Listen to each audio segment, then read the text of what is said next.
When it comes to arriving at the price at which we are going to purchase a share of stock, how can we be confident that we are buying it at the right value?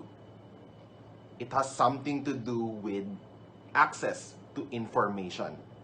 Needless to say, whoever has more information relevant to the stock will have the edge in making the better deal.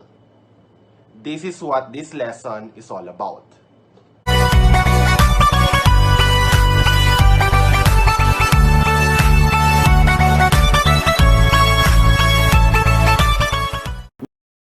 Hi guys, welcome back.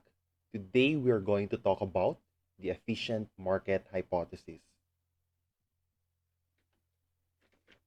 Let us begin with the concept of market efficiency. Market efficiency is the extent to which the market prices reflect all relevant information available. It is the degree by which the stock prices already incorporates the relevant information in the market. In this situation, traders cannot profit from over or undervaluation as all stocks are traded at equilibrium. In other words, there is information symmetry. There is information symmetry when both buyers and sellers have the same information on the asset. So, from the social point of view, this is actually desirable. We don't want investors to lose money just because information was withheld by the other party. We want information to be available to whoever needs such. So, are markets efficient? There are at least three ways to answer this, depending on what we mean by efficiency. What kind of information should be available to both transacting parties? There are three forms of market efficiency to answer this question: weak form efficiency, semi-strong form efficiency, and the strong form efficiency. Weak form efficiency is a condition where stocks traded in the exchange are priced to reflect all relevant past information. Historical information, therefore, cannot be studied to beat the market since this information is already incorporated in the price, and there is no correlation between stock price movements in successive periods. To demonstrate why this should be, let us refer to the following chart. As you can see in the chart, there is a pattern.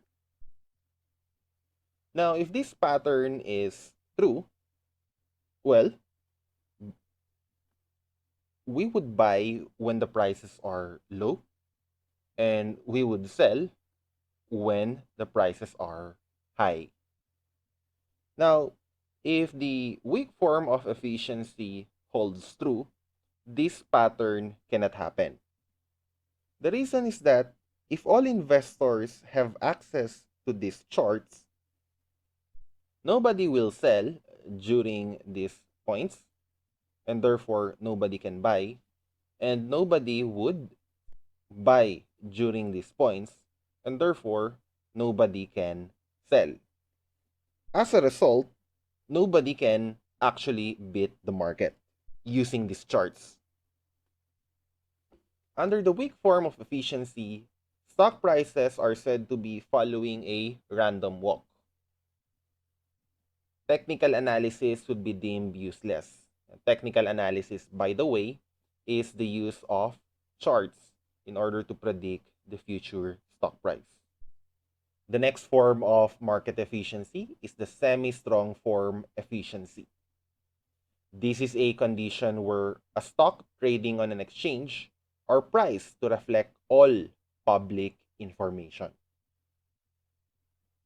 If the semi-strong form of efficiency holds true, information which is already known to the public both new and historical, cannot be studied to beat the market.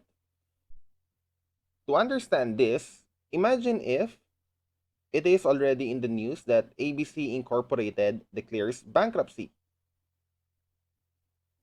You cannot sell the stocks of ABC Incorporated anymore since everyone has access to this information. Considering that in this form of efficiency, everybody would have access to all public information.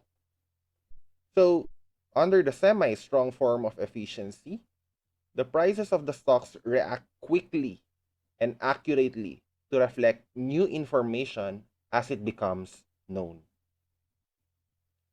Now, the strongest form of efficiency is simply called the strong form efficiency. Under this form of efficiency, the stock prices trading on the market reflect all information, whether past, public, and especially private information. Now, this is impossible in the real world as it is always possible for an individual, especially someone in power, to have access to information not available to the public. In short, the strong form of efficiency cannot hold true because by definition, private information is private. And of course, the definition of private is not everybody has access to this information. Okay? So, any meetings that were held in the boardroom are generally closed doors. You, as a stockholder, cannot have any access to such. In the real world, there is a potential for insider trading, where the chief executives of the company can actually profit from information that they have access prior to making it public. So let us go back to our question. Are markets efficient? As I have told you, there are three ways to answer this, and there are three possible answers. At least in the Philippines, it would be no, no, and no.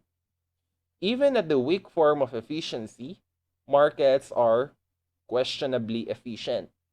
Look at the number of people who are simply studying the charts and are therefore profiting from the use of historical information. This is indicative of the hypothesis that markets are actually inefficient in the real world.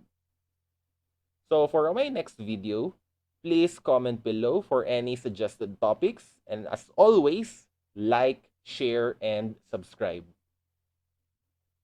In conclusion, it is important that you have enough information before you strike a deal in a stock acquisition. This is especially true knowing that markets are generally inefficient. Like, share, and subscribe.